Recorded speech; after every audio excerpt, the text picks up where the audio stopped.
Otakwire ko musina uchi. Wangodya rero. Ngamalaje vangu patmanje ngozviitira ino. Kuchitira kuti yeke pamba zakanaka ne kumana iwe unondinyadzisa. Kumanaka.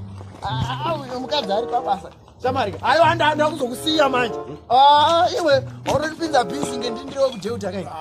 Ufamba zakanaka. Unosiya padhena. Padhena. Ayo chiri padoro racho auchangu. Ayewa. Ayewa. Ayewa.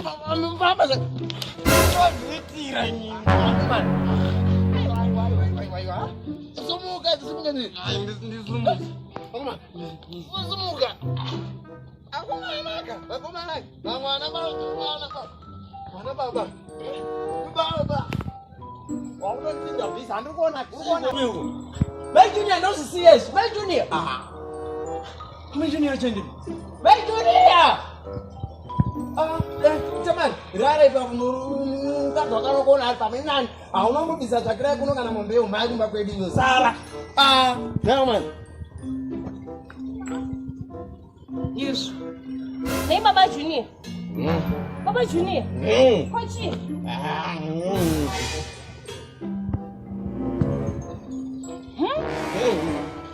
Apa. Izvo ndambozvikwanisa izvi. Handingamboti mwana plus imimi. Ndobvisa mwana kuti ndobvisa imimi. Apa mwana ari kunetsa asi kurara kungochema imimi muri bhizi kuti asina basa. Aiwa inda kutofonera mai venyu chaivo chaivo. Handingambozvikwanisa izvozvo izvo. Ameneko. Hello. Makadiko mama? Ndinofara hangu ndine mubvunzo mama. In case mwana akazviitira tsvina anomubvisa ndiani mama?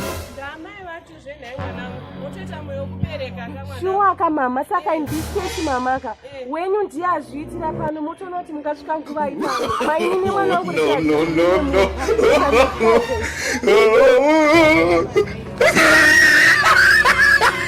Guys, for watching that video. Shelele akomana. Muramba makatitarisa ipapo. Ndinokutendai nekuti muramba michono yasina basa. Saka ramba makazisapota zvienda kome.